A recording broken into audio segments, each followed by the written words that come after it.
Ketika dihadapan kepada kesulitan yang tadi, kita harus terus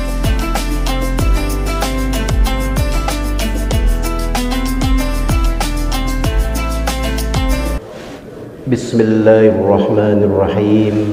Assalamualaikum warahmatullahi wabarakatuh.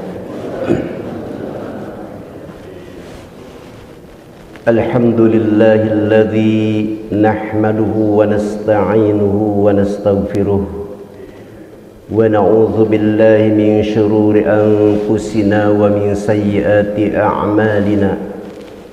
Man yahdihillahu fala mudilla lahu wa man yudlilhu fala hadiya lahu. Asyhadu an la ilaha illallah wahdahu la syarika lahu wa asyhadu anna Muhammadan abduhu wa rasuluhu la nabiyya ba'dah. Allahumma salli ala Muhammad wa ala ali Muhammad.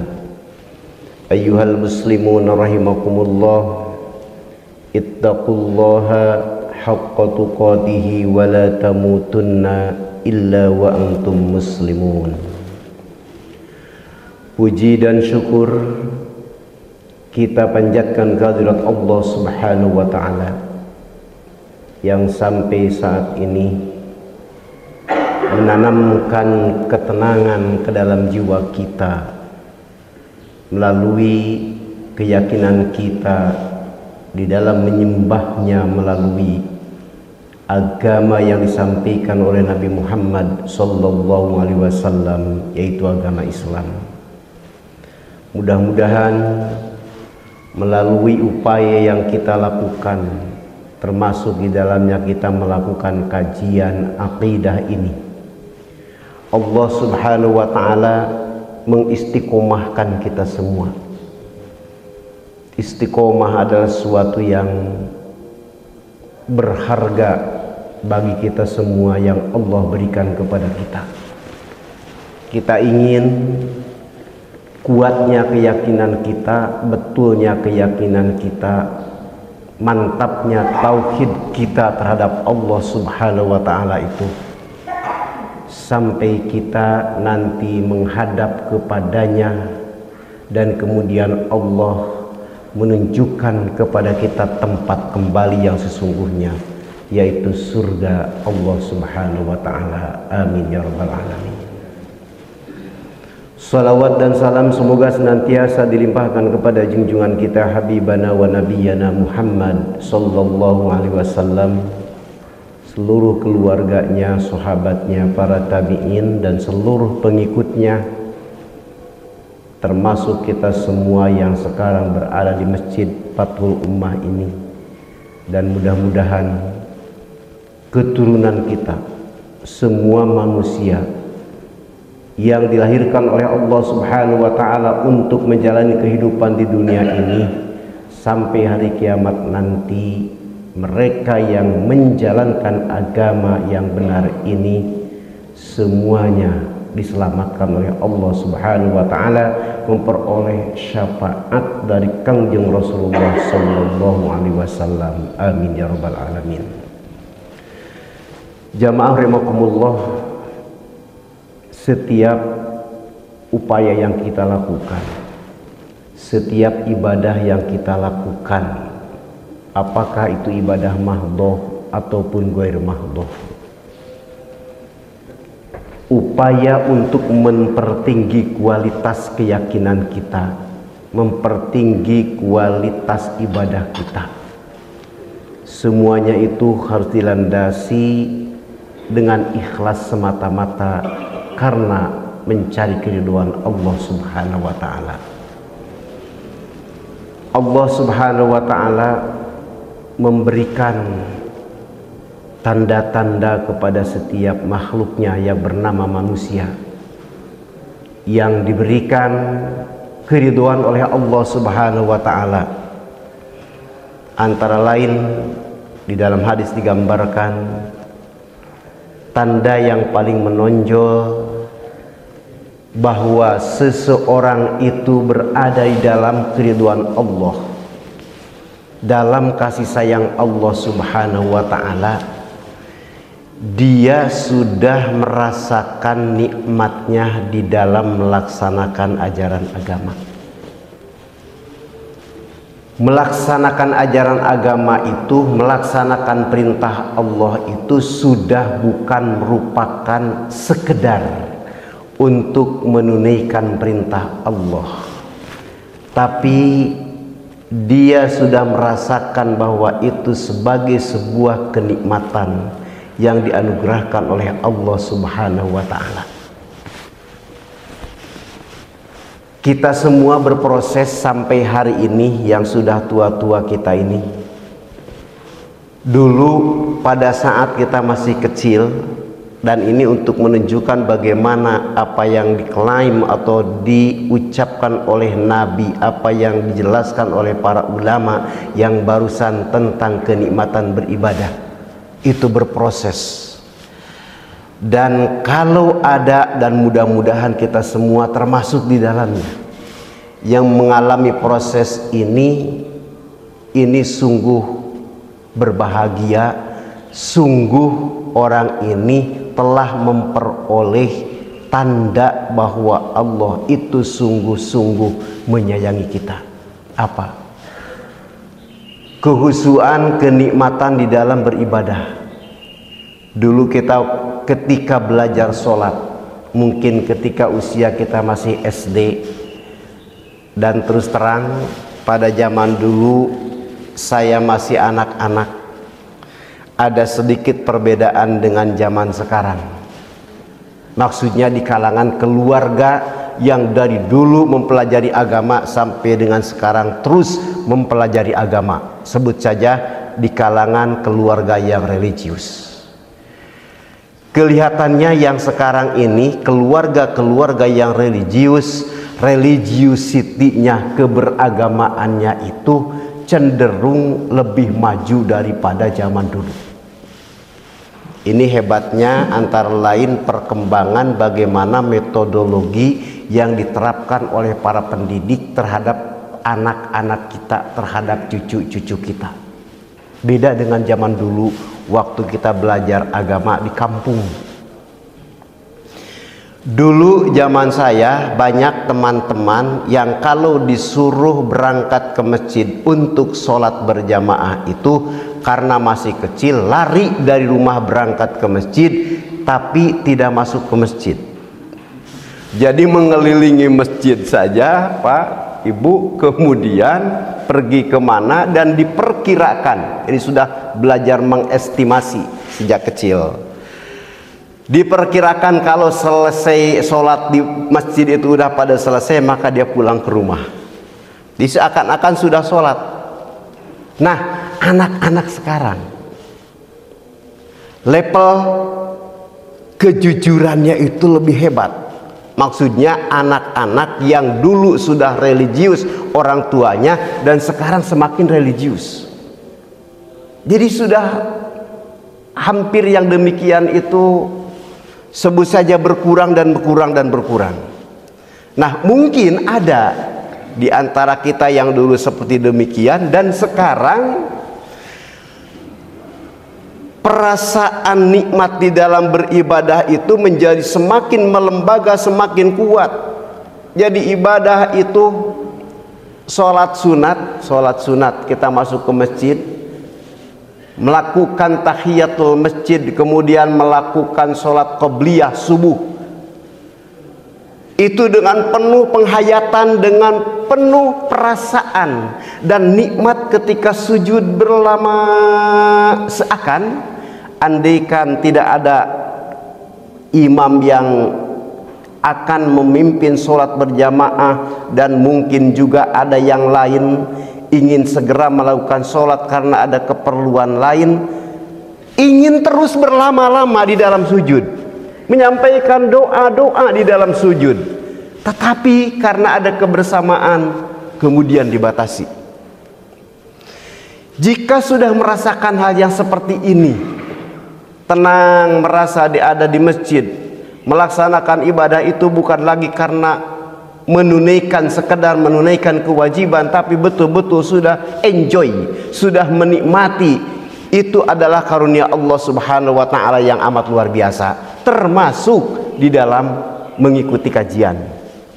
Sudah diniatkan, bahkan mungkin niatnya bukan hanya tadi pagi ketika akan berangkat ke masjid, tetapi sudah sejak lama dan bahkan mengagendakan setiap Jumat pagi, kemudian setiap hari Ahad terus akan mengikuti kajian, dan jika sudah demikian itulah yang disebut dengan istiqomah. Dan istiqomah itu merupakan sesuatu yang mahal, dan mudah-mudahan kita diberikan istiqomah oleh Allah Subhanahu wa Ta'ala di dalam melaksanakan berbagai kebaikan di dalam beragama ini. Amin ya rabbal alamin. Jamaah rahimakumullah, kita sekarang akan melanjutkan masih di dalam kitab kecil yang merupakan landasan dasar di dalam mendalili setiap sifat yang ada pada Allah Subhanahu wa Ta'ala. Jadi dikaji sifat yang 20 oleh kita semua, dan kita harus sampai paham, setidaknya pernah mengenal dalilnya itu yang mana. Kalau sampai hafal luar biasa. Jamaah rahimakumullah, pada pagi hari ini kita masuk kepada bab isbatus sam'i wal basari lillahi subhanahu. Kita melihat dalil-dalil yang ada di dalam Al-Quran, jadi khusus dalam Al-Quran ya, yang terkait dengan penetapan adanya sifat as-sam'u wal basaru. Allah itu wajib memiliki sifat as-sam'u. Allah itu maha mendengar. Wal basar, yang kedua di sini yang akan dibahas pada pagi ini adalah bahwa Allah itu maha melihat. Dikutip banyak ayat Al-Quran di dalam bab ini yang menunjukkan kepada kedua sifat ini, dan agar memudahkan dan bisa membantu ibu bapak semua bisa juga ikut memahami maknanya secara langsung, kita pindahkan ke dalam PowerPoint yang memindahkan ayat-ayat yang tadi. Ini ayat-ayat yang tadi persis dengan urutannya, tidak diubah ya. Ini adalah firman-firman Allah yang dijadikan landasan untuk sifat bahwa Allah itu memiliki sifat as-sam'u wal basar. Ini yang pertama terdapat di dalam surah Al-Mujadilah. Al-Mujadilah, perempuan yang mengadu. Jadi diabadikan di dalam Al-Quran ada surat tentang perempuan yang mengadu. Mengadu kepada siapa? Kepada Rasulullah. Mengadukan apa? Mengadukan suaminya.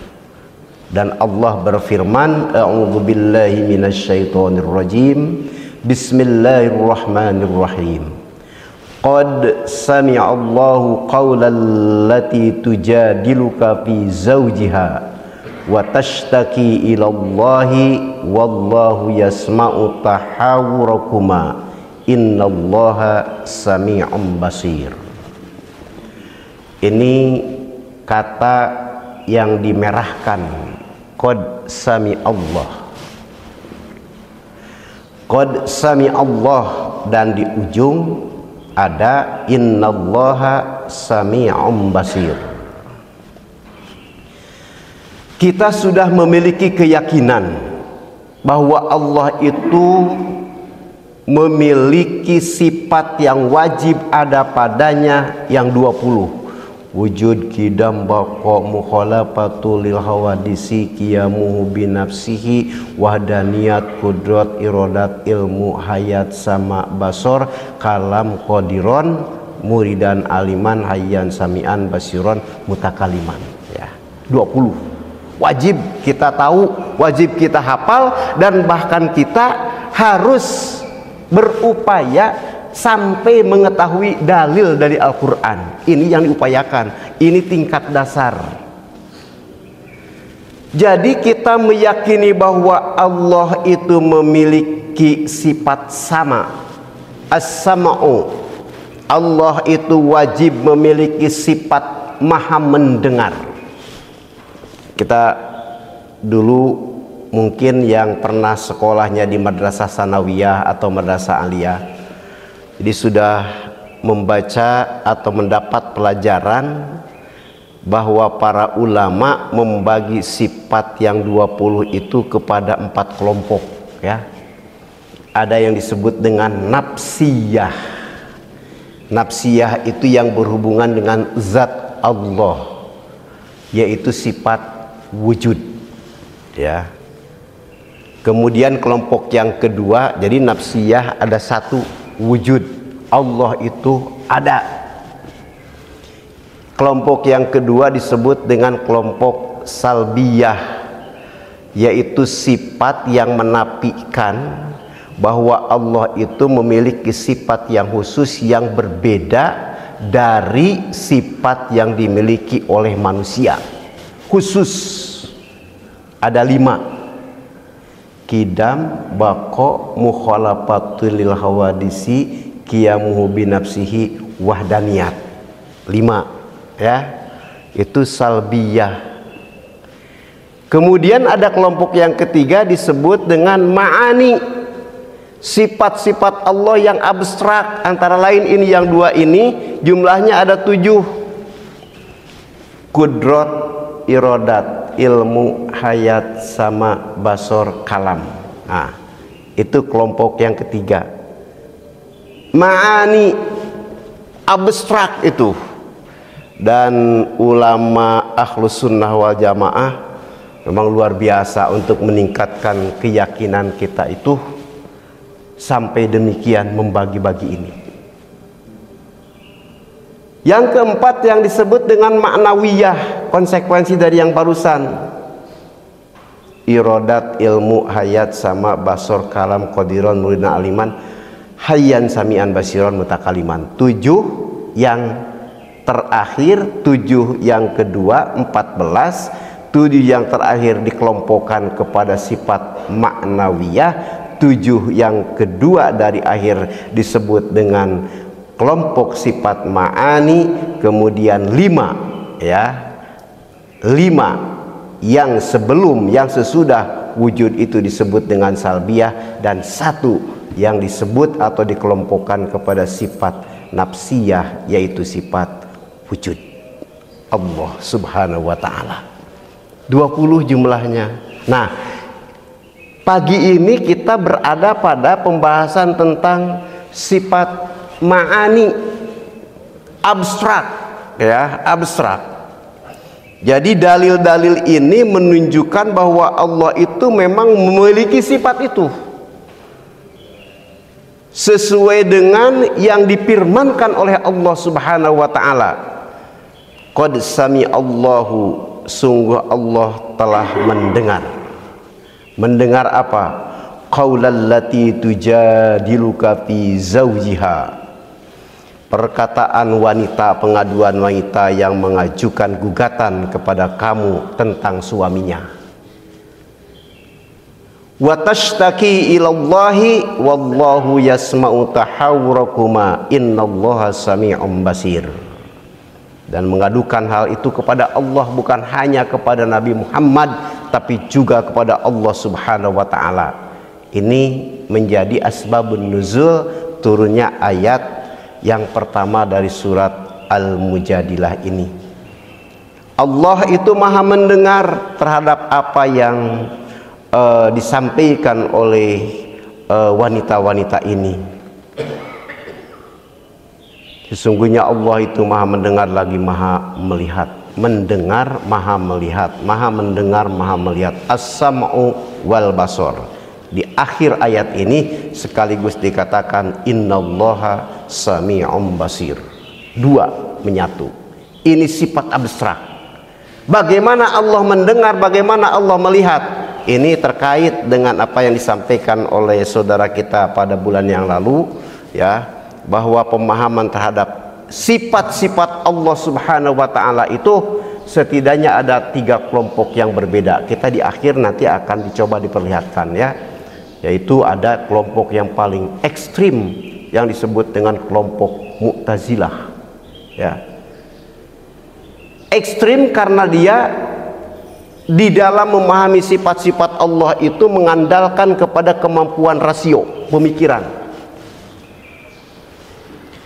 Kemudian pada kelompok yang kiri, jamaah rahimakumullah, ada kelompok yang disebut dengan Mujassimah.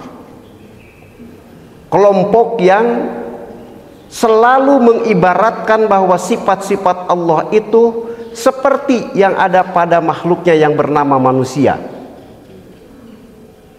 Jadi 2 kelompok ekstrim ini ya, bahkan ada kelompok yang memang berpegang teguh tidak boleh sama sekali menggunakan otak di dalam memahami sifat Allah, harus sesuai dengan firman Allah. Dan dari situ keluar kelompok ulama yang kemudian melakukan interpretasi terhadap sifat-sifat Allah itu dengan menyamakan kepada sifat-sifat yang ada pada manusia. Di tengah-tengah ada kelompok yang moderat yang disebut dengan Ahlus Sunnah wal Jamaah. Mudah-mudahan kita semua termasuk pengikut Ahlus Sunnah wal Jamaah, istiqomah sampai kita diwafatkan oleh Allah Subhanahu wa taala. Ini akidah yang moderat yang memadukan firman Allah Subhanahu wa taala juga bagaimana penggunaan rasio di dalam memahami sifat-sifat Allah Subhanahu wa taala. Allah Maha mendengar, Allah Maha melihat. Kita lihat lagi. Ini terdapat di dalam surah Ali Imran ayat 181. Sama di sini, laqad sami'allahu qaulal ladzina qalu innallaha faqirun wa nahnu aghnia sanaktubu ma qalu wa qatlahumul anbiya'a bighairi haqqin wa naqulu dzuqu azabal hariq.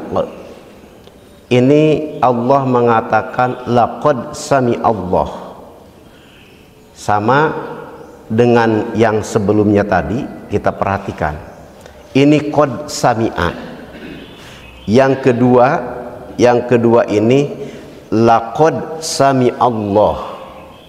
Di dalam ilmu nahwu ya, ibu bapak, bahwa masuknya qad dalam ilmu nahwu sorof ya, masuknya qad ke dalam fi'il madi itu maknanya litahqiq, sungguh. Maka diartikan oleh kita ya, sungguh, sesungguhnya. Laqad sami'allahu qaulal ladzina qalu innallaha faqirun wa nahnu aghnia. Dia orang-orang kafir mengatakan bahwa Allah itu fakir, kami yang kaya. Itu kata orang kafir ya. Jamaah rahimakumullah. Kata-kata orang kafir yang mengatakan demikian itu, jamaah rahimakumullah, dan bahkan sanak tubuh kata Allah Subhanahu wa taala. Dicatat, akan dicatat. Kami akan mencatat mereka mengatakan demikian. Kata bayak tubuh, sanak tubuh masuk sin ya. Jadi akan. Sanak tubuh. Maqalu, apa yang mereka ucapkan tentang Allah ini didengar langsung oleh Allah, dan Allah itu Maha mendengar. Bahkan mereka bukan hanya mengatakan bahwa Allah itu fakir dan mereka mengklaim dirinya kaya, tetapi juga waqat lahumul anbiya'a bighairi haqq. Mereka itu membunuh para nabi dengan jalan yang tidak hak. Mereka melakukan pelanggaran terhadap ajaran agama. Wa naqulu dzuqu azabal hariq. Dan kata Allah Subhanahu wa taala, kami mengatakan rasakan olehmu azab yang membakar nanti di akhirat. Hadirin wa hadirat rahimakumullah, kita lihat yang berikutnya. Coba lihat di sini lagi, ini dalam surat Az-Zukhruf ayat 80. A'udzu billahi minasyaitonir rajim. Bismillahirrahmanirrahim. Am yahsabuna anna la nasma'u sirrahum wa najwahum.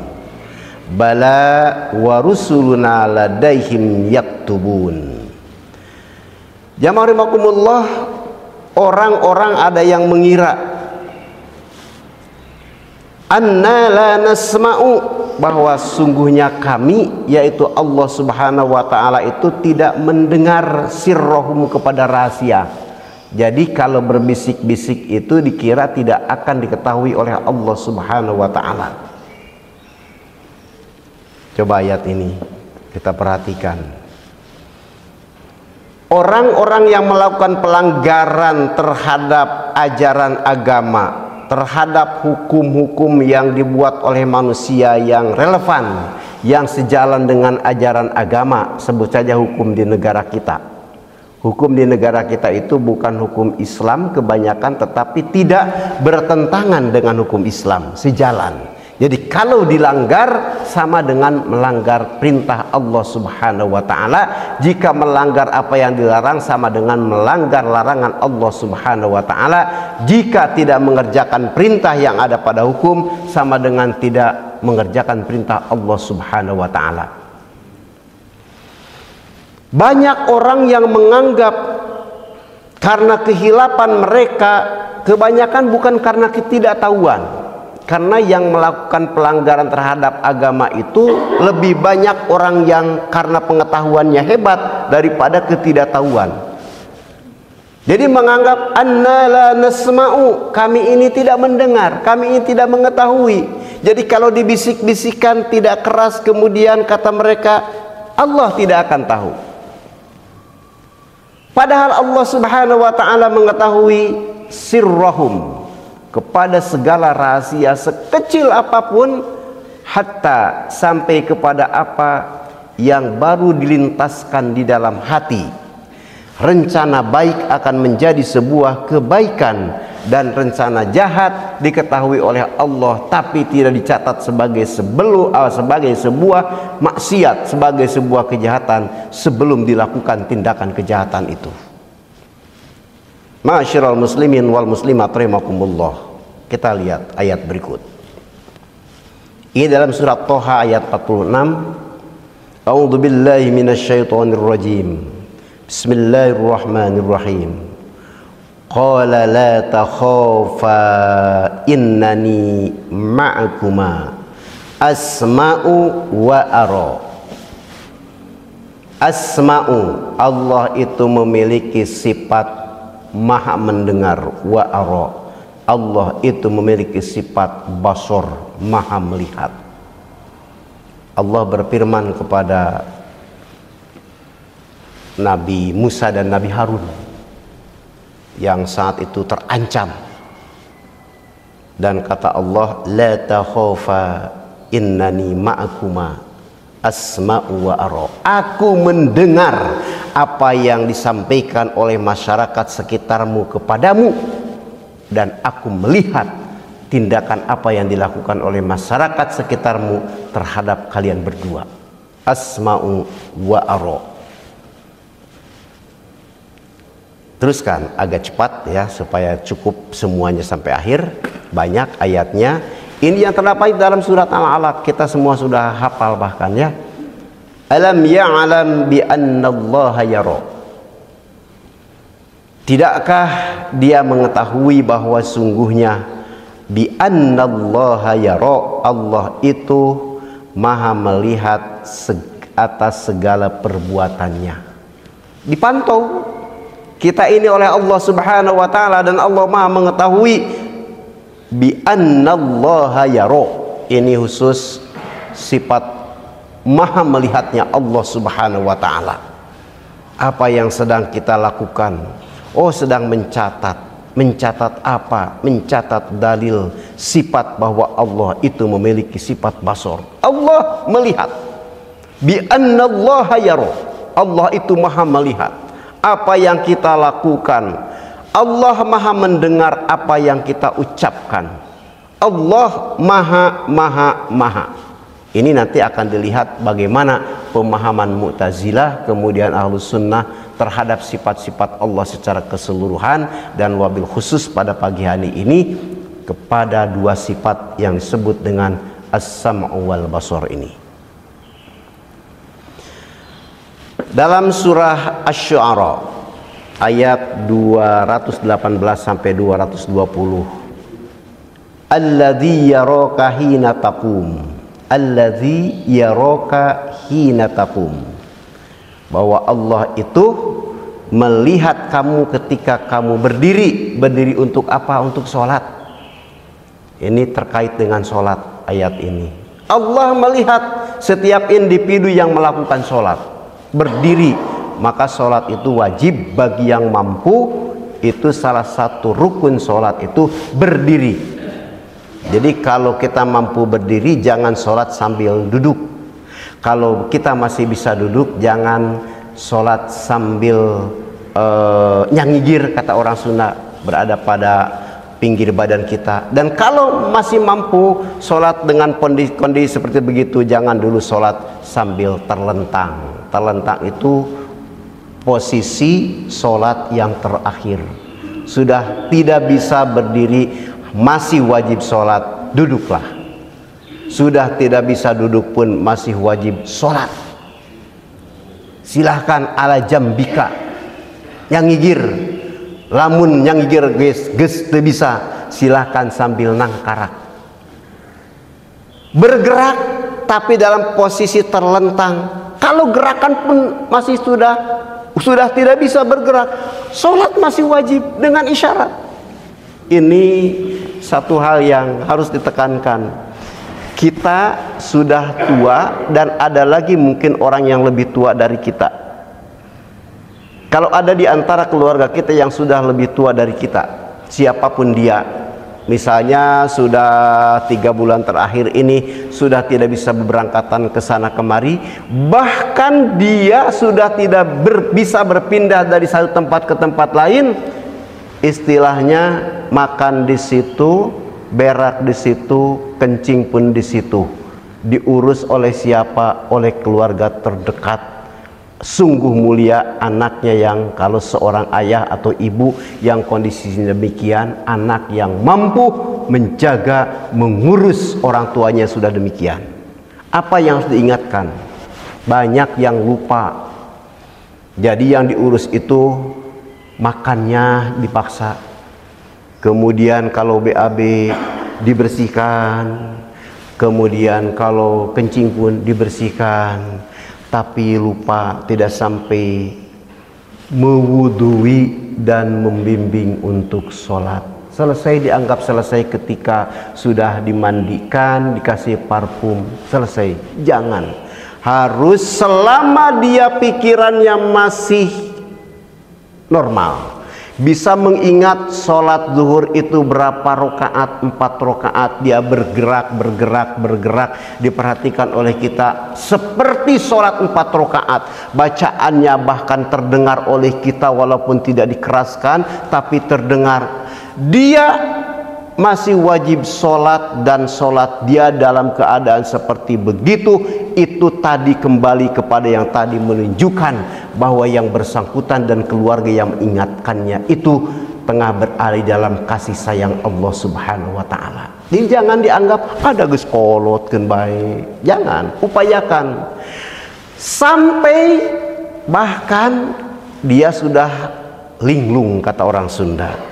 Jadi kalau sholat duhur 2 rakaat sudah assalamualaikum. Biarkan dia terus melakukan seperti begitu. Sekali-kali kita ingatkan, Pak, sholat duhur itu sanes 2 rakaat, opa. Tadi oge opat, padahal kan 2. Kalau ada seorang anak yang membimbing orang tuanya sampai sedemikian rupa, dan kita berdoa kepada Allah, jama'arimakumullah, kita jangan selalu memohon berdoa kepada Allah itu memohon supaya panjang umur, ingin panjang-panjang. Harus disertai dengan kekuatan untuk ibadah kepada Allah, keberkahan. Sebab umur panjang kalau sudah tidak bisa berdaya upaya, malah akan menyusahkan orang lain, dan boleh jadi kalau keluarga tidak ikhlas, kita akan mengundang sesuatu yang tidak baik. Jadi di antara kata ulama, tanda orang yang solih, tanda orang yang tadi diberkahi, dibahagiakan, dikasih sayangi oleh Allah. Dia meninggal itu tidak sempat berlama-lama menyulitkan keluarga. Ada yang pulang dari masjid, kemudian agak puyeng, kemudian dia naik ke tempat tidur, kemudian inna lillahi wa inna ilaihi raji'un. Ada orang bahkan sedang sujud, ya, kemudian meninggal padahal belum begitu tua. Jadi minta kepada Allah Subhanahu wa ta'ala itu usia yang berkah. Walaupun tidak panjang, kalau berkah isinya munel, ibadahnya banyak. Tapi kalau panjang kemudian ibadahnya sedikit, itu adalah tidak berkah. Di jamaah rahimakumullah, lihat di sini alladzi yaraka hina taqum. Perhatikan oleh Allah, dilihat oleh Allah Subhanahu wa taala, innahu huwas samiul alim. Allah itu maha mendengar dan Allah itu maha melihat, ya, maha mengetahui apa yang kita lakukan. Kita teruskan, ini yang terdapat di dalam surah At-Taubah. Ini yang dimerahkan, wa qul i'malu fasayarallahu amalakum wa rasuluh. Ya marimakumullah, ini perintah Allah untuk bekerja, dan oleh para ulama fikih dalam bidang muamalah ini dijadikan sebagai dalil bahwa kita harus semangat bekerja. Dan pekerjaan yang kita lakukan, berangkat ke kantor, berangkat ke sawah, berangkat ke kebun, itu kata Allah Subhanahu wa ta'ala, fasayarallahu amalakum. Allah melihat apa yang kalian kerjakan itu, ya. Rasul mukmin, kemudian wasaturadduna ila alimil ghaibi wasyahadah fayunabbiukum bima kuntum ta'malun. Lihat ujungnya, fayunabbiukum bima kuntum ta'malun, ya. Allah Subhanahu wa ta'ala itu akan memberitakan nanti itu, ini yang kalian kerjakan. Bahkan di dalam surah Al-Waqiah ditunjukkan, ya rahimakumullah, penunjukan ini yang kalian kerjakan, ini tempat kembali kalian, itu pada saat proses sakaratul maut, di situ terjadi, ya. Kemudian ini yang terdapat di dalam yang ke-11 ini belum, ya. Ya, ini coba lihat dulu. Payunabbiukum bima kuntum ta'malun. Ini para ulama menafsirkan ayat ini, ya. Walaupun penekanan di sini adalah fasayarallahu, Allah akan melihat, Allah akan memperhatikan. Kemudian payunabbiukum bima kuntum ta'malun, ya. Maka kemudian kata Allah Subhanahu wa ta'ala, Allah Subhanahu wa ta'ala itu mengatakan kepada kita semua bahwa apa yang kita lakukan, kecil besar, benar salah, tidak akan ada yang tersisa. Semuanya akan diberikan, takkan kepada kita, akan ditunjukkan kepada kita. Dan bersyukur kepada Allah, kita sudah sempat memahami ayat ini, payunabbiukum bima kuntum ta'malun, karena akan meningkatkan kewaspadaan kita. Tidak akan ada yang terlewat dari laporan yang disampaikan nanti kepada kita. Faman ya'mal misqala dzarratin khairan yarah wa may ya'mal misqala dzarratin syarran yarah. Sebesar dzarrah. Dzarrah itu wujud yang terkecil dari benda. Kebaikan sekecil itu pun akan kita lihat.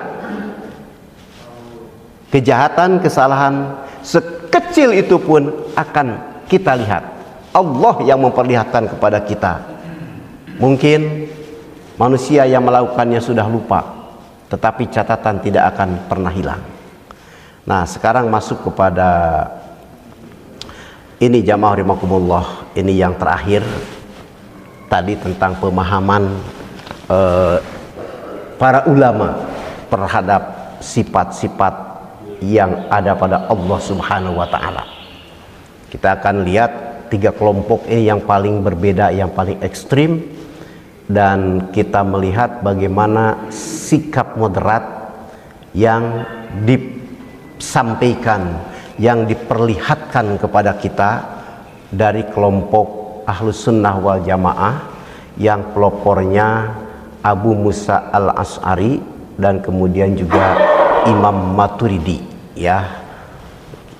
Ini dua pemikir teologi yang kemudian pemikirannya diadopsi oleh mayoritas manusia yang mengaku beragama Islam di seluruh dunia. Apalagi di Indonesia mayoritasnya bermadhab di dalam akidah ini adalah madhab Asy'ariyah atau disebut Ahlus Sunnah wal Jamaah. Malaysia pun demikian.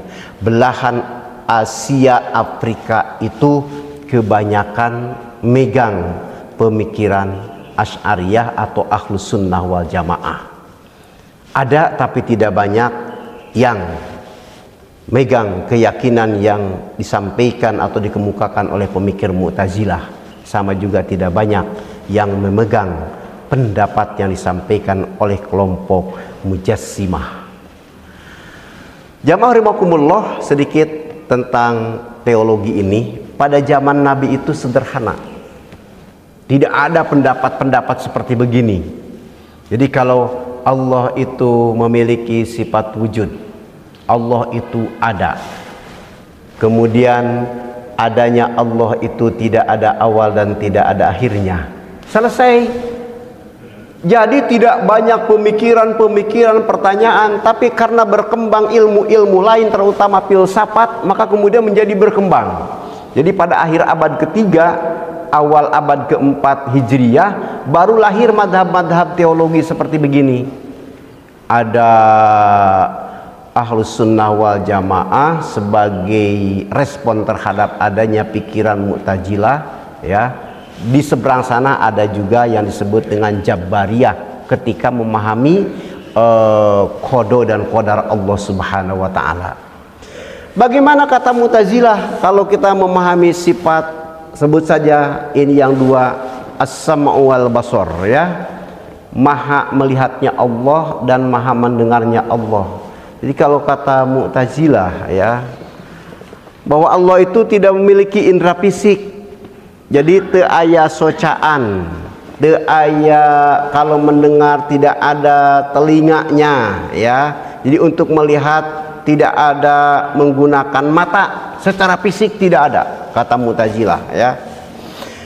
Untuk mendengar, untuk melihat tidak seperti manusia, kata Mu'tazilah. Tetapi maha mendengaran Allah, maha melihatnya Allah itu merupakan bagian dari kesempurnaan Allah Subhanahu wa taala. Jadi tidak dipisahkan. Ini Mu'tazilah, ya. Nah, beda dengan ke Mujassimah dulu, ya. Jadi keseberang yang kiri. Di situ meyakini bahwa Allah itu memiliki sifat-sifat dan perbuatan yang mirip atau bahkan kata mereka itu identik dengan makhluknya. Jadi kalau Allah mendengar, ya menggunakan alat dengar, menggunakan telinga. Kalau Allah itu melihat, menggunakan alat untuk melihat. Nah, ini kan yang disebut dengan Mujassimah, ya. Berbeda seberang kiri, seberang kanan, dan kita di tengah ada yang disebut dengan Ahlus Sunnah wal Jamaah yang dipelopori oleh Imam Asy'ari, ya, dan Imam Maturidi. Dan kata mereka dan menjadi keyakinan kita, Allah itu memiliki sifat-sifat, termasuk sifat di dalamnya as-sam'u wal basar. Tapi sifat itu berbeda dari sifat manusia.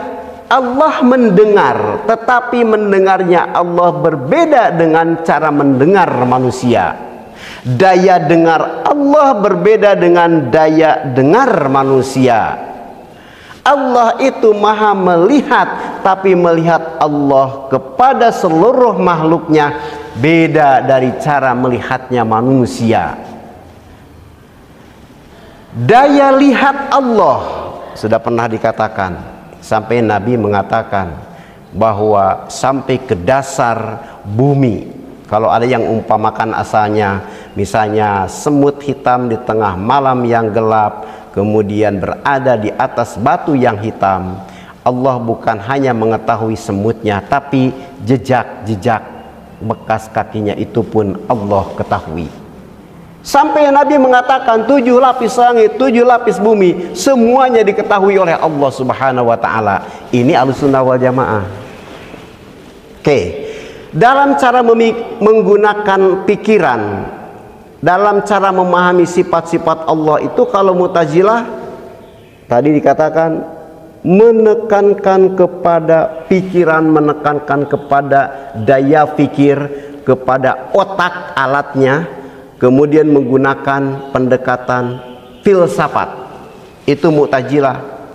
Di seberang sebelahnya yang berjauhan, mereka mengatakan bahwa pendengaran Allah itu ya terjadi secara fisik, ya.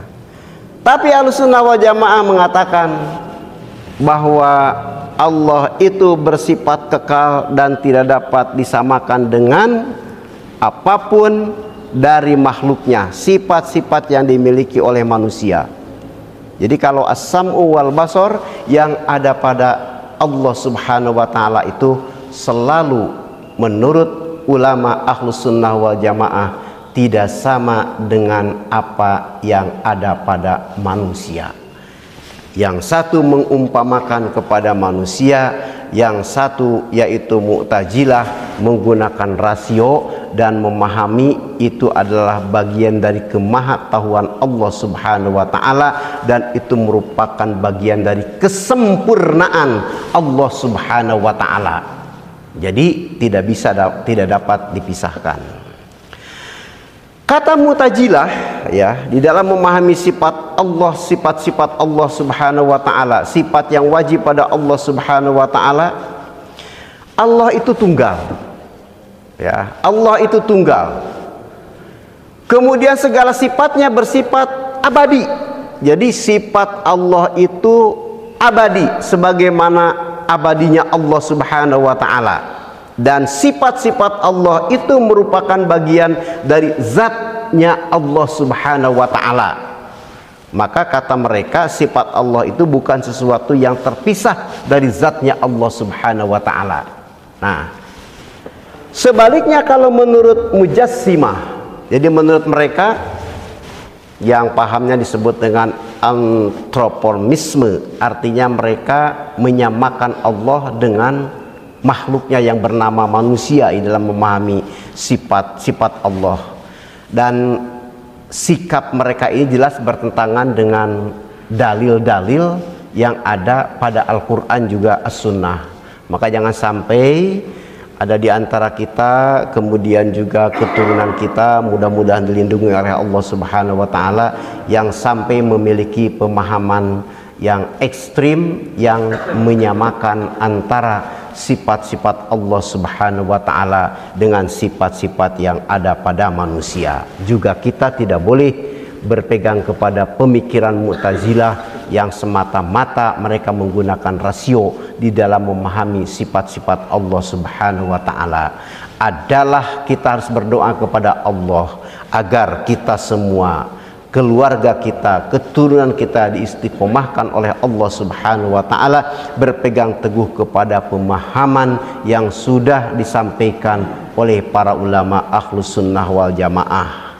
Jadi berdasarkan wahyu, tapi juga di dalam memahaminya Ahlussunnah wal Jamaah itu juga menggunakan rasio. Jadi ada keseimbangan di antara wahyu dan rasio. Mu'tazilah hanya pada rasio, kemudian Mujassimah hanya kepada wahyu, tetapi mereka kebablasan di dalam memahaminya sampai kepada mengumpamakan, selalu menyamakan sifat yang ada pada Allah dengan sifat yang ada pada manusia.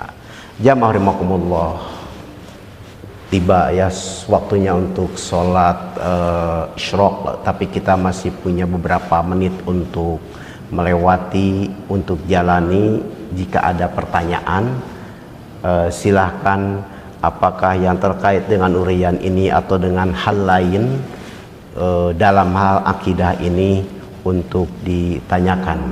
sebagai pengantar. Sampai di sini kita akhiri dengan bacaan subhanakallahumma wa bihamdika asyhadu an la ilaha illa anta astaghfiruka wa atubu ilaik. Walhamdulillahi rabbil alamin. Wassalamualaikum warahmatullahi wabarakatuh. Pak Prof, Ya, silakan. Kita sudah tahu dan mengetahui bahwa saudara itu Allah yang mengatur kita. Tapi untuk menimbulkan keyakinan yang penuh itu kadang-kadang perlu proses gitu. Kadang-kadang kita percaya sebelumnya, tapi kadang-kadang seperti ada sedikit keraguan. Nah, untuk menyikapi hal demikian itu gimana? Terima kasih. Terima kasih, betul sekali Ibu. Terutama ketika kita dihadapkan kepada sesuatu yang menurut penilaian kita itu ujian yang berat, dan ujian ini bukan dalam hal kesenangan tapi yang sebaliknya. Misalnya kita ditakdirkan oleh Allah Subhanahu wa taala, jangan kita lah, orang lain. Karena kita tidak begini, alhamdulillah. Misalnya ditakdirkan menjadi orang miskin.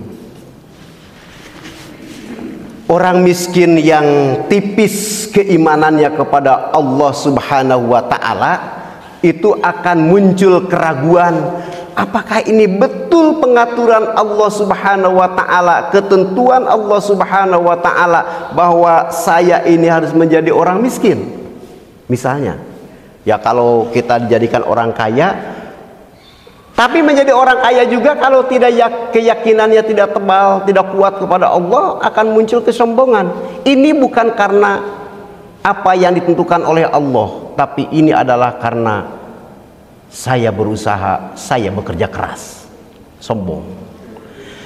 Ketika dihadapan kepada kesulitan yang tadi, kita harus terus meyakini bahwa inilah ketentuan Allah Subhanahu wa taala. Kata orang miskin, saya sudah bekerja lebih capek daripada tetangga saya. Saya bekerja sampai badan pun lelah karena mengerjakan pekerjaan yang berat-berat. Tapi mengapa saya dalam keadaan seperti begini? Itu contoh keyakinan yang belum kuat, yang belum benar. Apa kuncinya? Ikhlas dan bersyukur kepada Allah, dan kemudian terus belajar tentang agama. Jadi kalau keyakinan kita tentang agama ini sudah yakin, tidak cukup di sana, tapi harus terus dipupuk. Pupuknya adalah dengan ilmu. Mengapa Allah Subhanahu wa taala berfirman, yarfa'illahu alladhina amanu minkum walladzina utul ilma darajat. Jadi iman dan ilmu. Orang yang miskin yang dia punya ilmu akan mengatakan, ya Allah, alhamdulillah aku menerima takdirmu dalam keadaan seperti begini, dan aku yakin Engkau telah menciptakan aku sekarang, mengatur aku sekarang di dunia ini untuk bekerja keras, tidak tergila-gila dengan harta. Engkau membuat aku hanya cukup saja, tidak berlimpah harta seperti orang lain, tapi aku yakin Engkau akan menyiapkan tempat kembali yang mulia nanti di akhirat. Buat keyakinannya. Orang yang kaya, orang yang diuji dengan kekayaan, kalau ilmunya hebat, ya Allah, alhamdulillahirabbil alamin, aku menjadi atau aku menduduki posisi ini, jabatan di kantor ini adalah karena kehendak-Mu. Saya tidak punya daya dan upaya, saya tidak akan jadi dalam menempati posisi ini kalau tidak ada kehendak-Mu. Ya Allah, mudah-mudahan kebaikan yang Engkau berikan kepadaku sekarang ini menjadi tanda bahwa Engkau akan berikan kebaikan, kenikmatan yang luar biasa kepada kami nanti di akhirat. Jadi keraguan itu harus hilang dengan apa? Ilmu. Kemudian kita bersabar menerima takdir Allah Subhanahu wa taala, kemudian kita ikhlas, dan kemudian kita berdoa, upaya terus dan berdoa kepada Allah Subhanahu wa taala untuk diteguhkan keyakinan kita semua. Jangan, memang itu manusiawi, turun ya, turun naik, tetapi kata Rasulullah sallallahu alaihi wasallam, ini tambahan, banyaklah, semakin banyak beribadah, karena sungguhnya ketika seseorang beribadah, ketika seseorang melakukan kebaikan, maka iman dia itu sedang naik. Jadi kalau ibadah lagi melemah, maka sungguhnya iman dia itu tengah menurun, keyakinan tengah melemah. Keyakinan kita harus terus dipupuk sehingga terus kuat, dan semakin kuat. Upayakan tidak hadir dalam diri kita tentang keraguan bagaimana pengaturan Allah Subhanahu wa Ta'ala terhadap kita semua. Terima kasih. Masih ada? Mangga. Ya.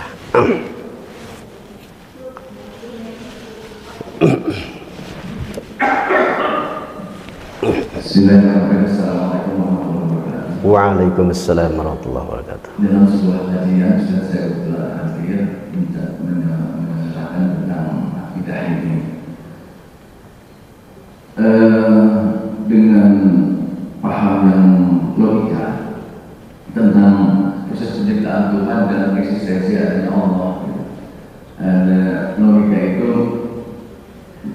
ada bab asal usul atau ikat, kemudian bab tabiat atau tabi yang mengatakan bahwa untuk mewujudkan eksistensi Allah itu adalah suatu kewajiban dari Allah untuk menciptakan alam semesta ini. Sedangkan dalam pihak lain itu aswaja, saya masih ingat di surat Al-Qasas ayat 68 itu bahwa Allah menciptakan adalah pilihan terhadap apa yang dia kehendaki. Nah, bagaimana caranya? Saya kebetulan sehari-hari juga ada yang non-muslim yang masih menggunakan logika untuk menjelaskan secara ringkas dan secara praktis sehingga mereka bisa menerima tentang bahwa untuk mengakui Allah itu ada, Allah adalah pilihan dalam menciptakan. Mereka sampai menganalogikan proses api untuk membakar. Bagaimana api itu eksistensinya disebut api apabila membakar kayu. Nah itu, Ustaz, terima kasih. Assalamualaikum warahmatullahi wabarakatuh. Waalaikumsalam warahmatullahi wabarakatuh. Ini pertanyaan bagus sekali dan memang harus kita renungkan. Jadi tentang kehendak Allah. Jadi Ahlus Sunnah wal Jamaah itu, Allah itu punya kehendak. Jadi salah satu dari sifat 20 itu, Allah itu punya kehendak. Dan kehendak ini jangan dulu bicara kehendak Allah, kehendak manusia itu kan berbeda-beda. Anak kecil punya kehendak, orang dewasa punya kehendak, rakyat punya kehendak, pemerintah punya kehendak. Kelompok-kelompok ini kehendaknya berbeda-beda, ya. Rakyat kecil punya kehendak melakukan sesuatu boleh saja dianggap sebagai sebuah kewajiban yang diwajibkan oleh pemerintah. Tapi pemerintah memiliki kehendak. Ya, jangan berbicara ini kan kalau pemerintah menjalankan kehendak rakyat, jadi juga terpaksa. Tapi sikap kemandirian pemerintah untuk menyampaikan kehendak beda dengan rakyat. Apalagi bicara dengan Allah yang Maha. Maka kata Ahlus Sunnah wal Jamaah, ketika paham yang mengatakan bahwa Allah mewujudkan segala sesuatu itu merupakan suatu kewajiban, itu tidak bisa diterima karena memang Allah Subhanahu wa Ta'ala punya kehendak yang free, punya kehendak yang bebas. Allah mau mengadakan sesuatu, tidak adakan sesuatu itu bebas, kehendak Allah. Jadi bukan Allah kalau dia melakukan sesuatu itu karena ada sesuatu lain yang memerintahkan dia untuk melakukannya. Bukan Allah kalau ada perbuatan Allah untuk tidak melakukan sesuatu karena ada zat yang memerintahkan atau melarang Allah untuk tidak melakukan sesuatu. Jadi ini logis sekali. Dan kemudian ya kita lahan perlahan harus menarik kepada firman-firman Allah, ya, firman-firman Allah. Jadi Allah Subhanahu wa Ta'ala itu memiliki kehendak, dan kehendak Allah Subhanahu wa Ta'ala itu tidak ada campur tangan dari pihak lain, tidak ada campur tangan pihak lain yang membuat kehendak Allah itu menjadi sesuatu yang wajib, menjadi sesuatu apalagi dimasukkan hukum-hukum yang 5, tidak ada. Jadi bebas kehendak Allah Subhanahu wa taala. Nanti akan menghancurkan dunia ini kehendak Allah, dan sampai sekarang kita tidak ada yang tahu kapan akan terjadi tentang kehendak Allah untuk menghancurkan dunia ini yang disebut dengan kiamat. Tapi Allah sudah berkehendak bahwa nanti pada saatnya sebagaimana difirmankan di dalam Al-Quran bahwa dunia ini akan hancur dan dikehendaki oleh Allah untuk hancur berpindah dari alam yang disebut dengan alam dunia masuk ke dalam alam akhirat. Jadi memang keseimbangan dari pengaruh Mu'tazilah itu bagaimanapun kuat ya, kuat. Tetapi daya pikir manusia sehebat apapun nanti akan mentok, akan ada pada batas tertentu di mana tidak mampu lagi memikirkan sesuatu yang di luar kemampuannya. Itu manusia. Jadi kemampuan manusia, berpikir manusia itu amat sangat terbatas. Logika harus kita asah, tapi pemahaman kita terhadap firman Allah Subhanahu wa taala juga harus terus kita dalamkan, harus kita terus kuasai ayat-ayat yang terkait dengan sifat-sifat Allah Subhanahu wa taala, apalagi yang terkait dengan kehendak Allah Subhanahu wa taala. Mungkin waktunya tidak akan cukup ya, terlalu pendek, tapi bagaimanapun semoga ada manfaatnya walaupun sekecil apapun. Terima kasih Pak, pertanyaannya bagus sekali. Mungkin sudah cukup? Ya, oke, terima kasih. Mudah-mudahan ada manfaatnya dan mudah-mudahan kita bisa bertemu lagi pada masa yang akan datang. Dan nanti sungguhnya kalau lebih panjang bagaimana kelompok Jabariyah menghendaki Bapak memahami itu, Qadariyah bagaimana memahami itu, dan Ahlus Sunnah wal Jamaah bagaimana memahami itu.